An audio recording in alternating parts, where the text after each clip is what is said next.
토리스 전기차 EV-X 얼마 전에 영상 올려드렸죠. 예상대로 반응이 상당히 좋더라고요. 응원 여론도 많고 디자인이 좋다는 말도 많고, 무엇보다 그간 계속 논란이었던 스마트폰 미러링이랑 전자장비 오류 같은 문제를 토리스 전기차뿐만 아니라 기존 차주들한테도 책임지고 제공하겠다는 게 인상 깊었습니다. 일단 여론은 확실하게 잡아가고 있는 것 같습니다. 자동차 제조사랑은 다소 거리가 있었던 소통이라는 키워드를 가장 적절하게 활용하고 있는 기업이 아닌가 싶은데, 아직 걱정을 놓긴 이릅니다. 디자인만 공개됐을 뿐이지 스펙이랑 가격이 공개된 건 아니니까요. 그래서 오늘은 오랜만에 라면 논평을 해볼 겁니다. 토리스 전기차가 이렇게 나오면 어떨까라는 추리와 가설로 이야기를 전개하면서 자연스럽게 토리스 전기차가 이렇게 나와야 성공한다는 걸 쌍용차한테도 제안할 수 있는 시간이 될 것 같습니다. 차주들도 공감할 만한 내용이라 쉽고 빠르게 정리해드리겠습니다. 토리스 전기차 반응을 종합해보면 디자인은 좋은 의미로 쌍용차답지 않다는 점에서 평가가 좋은 것 같고요. 무엇보다 실내 레이아웃이 요즘 나오는 BM이나 현대차처럼 미래지향적이면서도 깔끔하게 바뀌어서 더 이상 쌍용차의 구식 이미지가 떠오르지 않는 것 같습니다. 신차 전략하고 시너지를 내고 있는 건 소통이죠. 토리스가 처음 나왔을 때 내비게이션 풀 화면 문제를 발빠르게 처리하면서 뭔가 지금까지 봐왔던 자동차 회사랑은 다르다는 느낌을 줬고, 이게 얼마 가지 못해서 스마트폰 미러링 문제랑 전자장비 오류, 헤드램프 눈 쌓인 문제로 살짝 주춤했잖아요. 그런데 이번에 토리스 전기차를 출시하면서 애플 카플레이랑 안드로이드 오토 같은 스마트폰 미러링 문제뿐만 아니라 전자장비 오류랑 헤드램프 눈 쌓인 문제도 업데이트를 통해 완벽하게 해소하겠다고 했고, 기존 토리스 차주들도 이런 문제를 모두 해소할 수 있게 책임져 준다고 하니까 다시 소통의 아이콘으로 떠오르기 시작했습니다. 저도 영상을 내보내고 반응이 좋아서 뿌듯했는데, 한편으로는 걱정도 되긴 하더라고요. 아직 가격이랑 스펙이 공개되진 않았는데 괜히 이것 때문에 다시 여론의 등을 돌리면 어떡하나 싶은 생각이 머릿속을 스쳐갔습니다. 일단 쌍용차 쪽에 자료를 요청해둔 상태라 조만간 확정된 데이터를 받아볼 수 있을 것 같은데, 토리스 전기차에 대한 관심도 많이 올라간 상태이기도 해서 데이터를 받아보기 전에 먼저 추리와 가설로 이야기를 전개해보겠습니다. 크게 세 가지입니다. 첫 번째는, 만약 토리스 전기차 풀옵션 모델의 실구매 가격이 3,800만원 이하라면 어떨까요?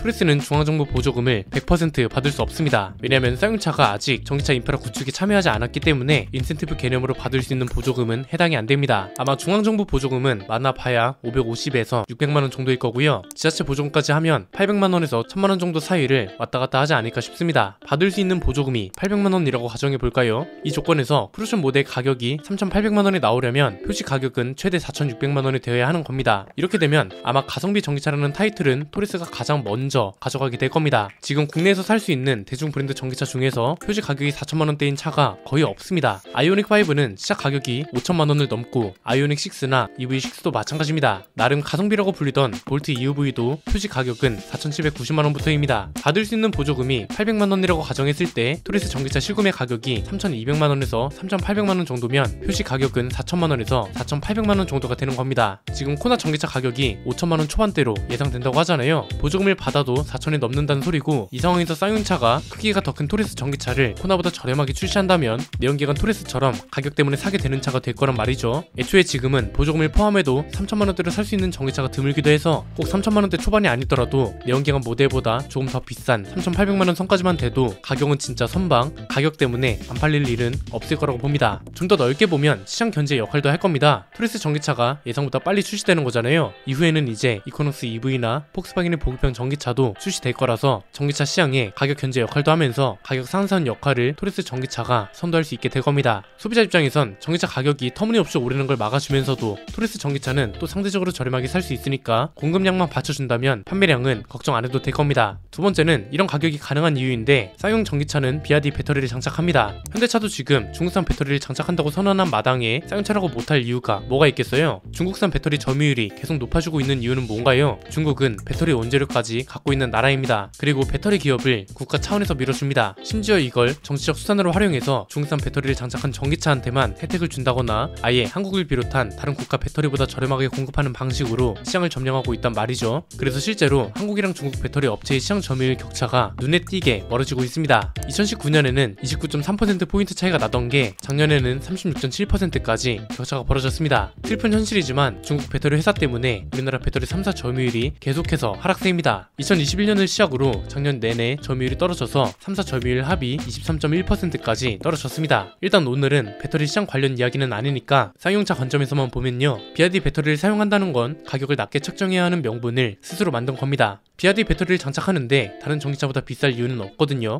좋게 말하면 배터리 브랜드 덕에 가격을 저렴하게 내놓을 수 있는 거고요. 나쁘게 말하면 배터리 브랜드 때문에 가격을 올릴 명분이 사라졌다, 이렇게 볼 수 있는 겁니다. 세 번째는 이건 두 가지로 나눠서 봐야 할 것 같은데요. 쌍용차 마케팅 팀이 홍보를 아주 잘한 경우, 반대로 그렇지 못한 경우를 나눠서 봐야 합니다. 토리스 전기차 자체는 이미 성공했습니다. 반응도 굉장히 좋고 기대하는 사람들도 많습니다. 여기서 말하는 마케팅은 그 다음입니다. BRD 배터리를 쓴다는 점, 그리고 상대적으로 낮은 효율을 어떻게 설명하느냐에 따라서 성공과 실패가 나뉠 거라고 봅니다. 아마 지금 제일 머리가 아픈 게 마케팅 팀일 겁니다. 농담이 아니라 토리스 전기차는 마케팅 성과에 따라 성공과 실패가 나뉘는 차가 분명합니다. 좋은 방향으로 가면 어떻게 설계를 해야 할까요? 이미 조건은 모두 지어졌죠. 디자인 평가는 오케이, 아주 좋습니다. 나머지는 이제 가격이랑 배터리 브랜드인데 가장 먼저 필요한 건 분리입니다. 한국산 배터리가 아닌 중국산 배터리를 선택한 이유를 납득시키기 위한 분리인데요. 사실 결과론적으로 보면 이미 배터리 질서의 역량 부족 때문에 나타난 결과입니다. 지금 현대차랑 쌍용차, 심지어 테슬라를 비롯한 대부분의 전기차 지주사들이 한국산 배터리를 뒤로 하고 중국산 배터리 업체랑 협업을 논의하거나 이미 협업을 진행 중입니다. 이건 정치적인 문제뿐만 아니라 가격이랑 효율 측면에서 우리 배터리 업체들이 경쟁력을 살짝 잃었다고 봐야 합니다. 기업은 어쨌든 최대 효율로 가장 많은 마진을 남겨야 하는 운명이기 때문에 원자재는 더욱 저렴하고 괜찮은 걸 선택하게 되어 있다는 거죠. 특히나 전기차는 안전하고도 밀접하게 연관되어 있기 때문에 자동차 제조사들도 이걸 충분히 검증했을 겁니다. 사고라도 나면 배터리 업체보다 더 큰 타격을 입는 게 자동차 제조사라고 봐도 무방한데 이걸 검증하지 않을 리가 있나요? 그런데 그럼에도 불구하고 중국산 배터리를 쓴다는 것 자체가 일단은 리스크를 안고 시작하는 거라고 봐야 합니다.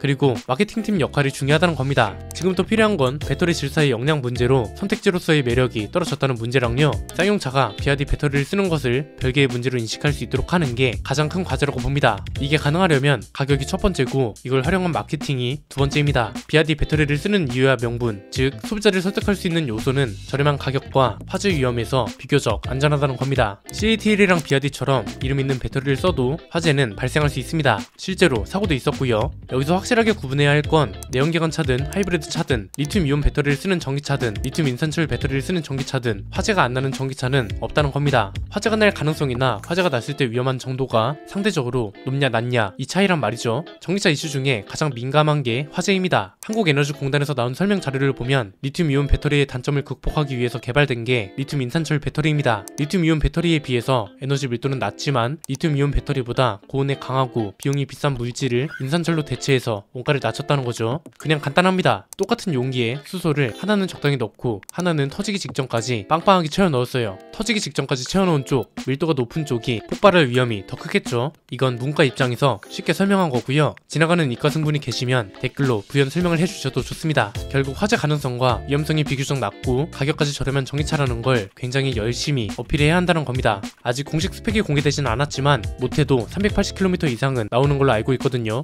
380km만 넘어도 저렴한 가격이랑 비교적 낮은 화재 위험성이라는 걸 모두 커버할 수 있을 겁니다. 여기에 아직 기능을 추가할 수 있는 단계라면 BMW 전기차를 참고해 줬으면 좋겠습니다. 최근에 김승현 편집장이 740i를 출고했거든요. 전기차인 i7에도 이게 있는데 도어 포켓 쪽에 보면 비상 레버가 있습니다. 평소에는 전동식으로 문을 열고 닫다가 비상시에는 수동으로 문을 열 수 있게 만들어 놓은 장치입니다. 일단 토리스 전기차는 사진을 보니까 내연기관차랑 똑같은 방식의 도어 캐치가 들어가서 히든 타입 도어 핸들처럼 문을 열 수 없는 상황이 되기는 어렵겠지만 이런 사소한 것들도 챙겨주면 소비자들이 좋아할 수밖에 없습니다. 저렴한 가격, 안전, 배려, 이런 걸 토리스 전기차는 모두 갖춰야 한다는 겁니다. 이 모든 게 맞아떨어지면 토리스 전기차는 전기차 시장에서 또 다른 토리스 신화를 보여줄 수 있을 거고요. 만약 이 중에 하나라도 부족하다면 판매량이 애매하게 나오거나 다음 신차까지 신차 효과가 이어지기 힘들 거라서 상황이 안 좋아질 수도 있습니다. 현대차는 워낙 회사가 크기 때문에 신차 5종 중에 2종 정도는 실패해도 큰 타격이 없거든요. 근데 쌍용차는 신차 3종이 있으면 3종 모두 성공해야 하는 상황에 놓인 회사이기 때문에 하나라도 놓치지 않고 신차 전략을 이어갔으면 하는 바람입니다. 공식 스펙은 전달받는 대로 빠르게 올려드리겠습니다. 오늘 내용은 여기까지입니다. 내용이 유익하셨다면 구독과 좋아요, 알림 설정 부탁드립니다. 지금까지 저는 안피디였습니다. 감사합니다.